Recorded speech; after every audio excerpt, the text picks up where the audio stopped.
Hola, ¿qué tal? Buenos días, yo soy Cristian Jiménez, soy fisioterapeuta, graduado por la Universidad Autónoma de Madrid y también soy estudiante de psicología en la UNED. Y hoy vamos a hablar de ciencia. ¿Sabes lo que es un artículo científico? Bueno, pues yo hoy te lo voy a enseñar y te voy a demostrar cuáles son los pasos que hay que seguir para comprender qué es un artículo científico y en qué se basa. Habitualmente estamos acostumbrados a, recolectar información de diferentes fuentes, pero no son fuentes objetivas, fiables y válidas. Son fuentes, de andar por casa. Google, Wikipedia, los foros, el blog de Pepe, el blog de Manuel. Entonces, ahora, en el mundo de la ciencia, has de saber que toda la información se basa en los artículos científicos, que se encuentran en las bases de datos. Estos artículos científicos, también llamados papers, suelen estar la mayoría de ellos escritos en inglés, ya que es el idioma internacional para el mundo de la ciencia, y siguen todos una misma disposición, ¿no? El título, el abstracto resumen, el material y métodos, la discusión, los resultados y las conclusiones.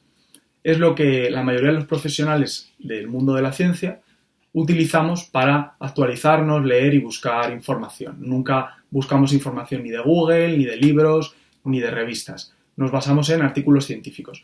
¿Qué es un artículo científico? Bueno, pues es una información muy objetiva, muy válida, que ha pasado un riguroso método científico y que se presentan a la revista, a las grandes revistas, y las revistas, también llamadas journals en inglés, pues lo que hacen es que los pasan por un proceso de selección y un cribado muy importante y muy selectivo, donde se revisan por pares, el peer review que se llama. Entonces, esto lo que hace es que los editores de las revistas revisen tu artículo rigurosamente para que cumpla determinados criterios y sea demasiado objetivo, válido y fiable, y se pueda incluir en la revista y se publique. Entonces, antes de publicarlo, lo tienen que revisar, y también un grupo de especialistas llamados referees en inglés, pues lo tendrán que examinar muy a fondo. Ten en cuenta que más o menos en torno a más de un 90% de estos artículos científicos presentados a revistas son rechazados. Entonces, es un cribado tan importante y tan objetivo que nos hace poder basarnos en toda esta información publicada en los artículos científicos. Luego ya, la aplicabilidad clínica, práctica o al día a día es más subjetivo, pero la información es muy objetiva y muy fiable. También hay que destacar que es muy importante acostumbrarse a leer artículos científicos si estás dentro del mundo de la ciencia, ya seas psicólogo, fisioterapeuta o cualquier otro profesional de la salud. Desde bien temprano de la carrera se debe de hacer lectura crítica de artículos científicos para acostumbrarte a sacar información de las fuentes más válidas y fiables, y acostumbrarte a que toda la información disponible en el mundo de la ciencia se encuentra ahí.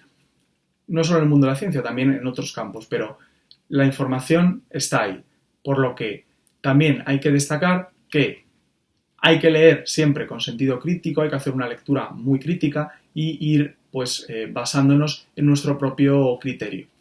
Por otra parte, también tenemos que destacar que la estructura que hemos comentado va a ser la estructura que va a seguir el artículo científico. Empezará por un título, que va a ser un título conciso, donde se resuelva claramente de qué va a constar nuestro artículo científico, y con palabras más o menos clave que vayan a aparecer en nuestro artículo científico.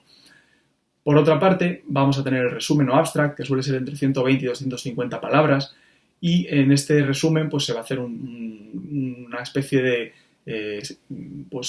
acúmulo de información de todo el artículo científico en 250 palabras, donde se incorporarán también palabras clave o keywords que aparecerán debajo del abstract, unas 5 o 4 que pueden ser con términos MES o no.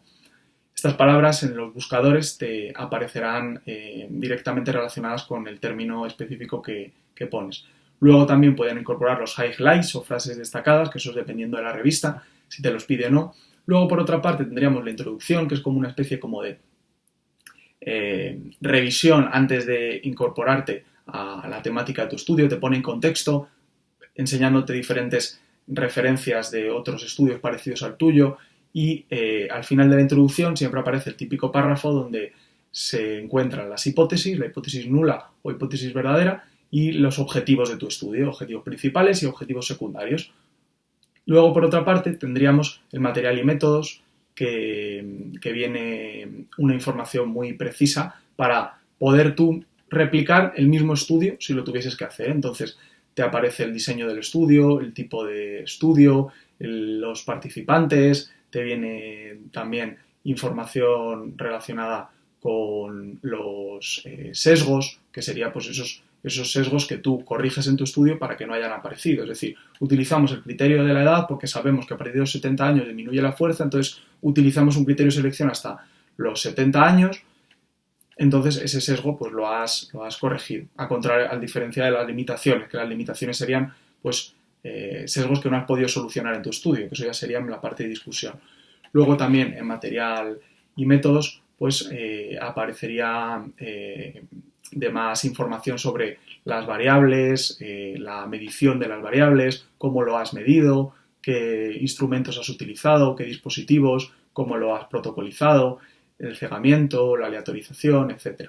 Luego, por otra parte, tendríamos la discusión, que en la discusión pues, tú comparas con lo publicado en la literatura y das tu propia opinión como investigador. Utilizas referencias y pues, utilizas esa parte más aplicable.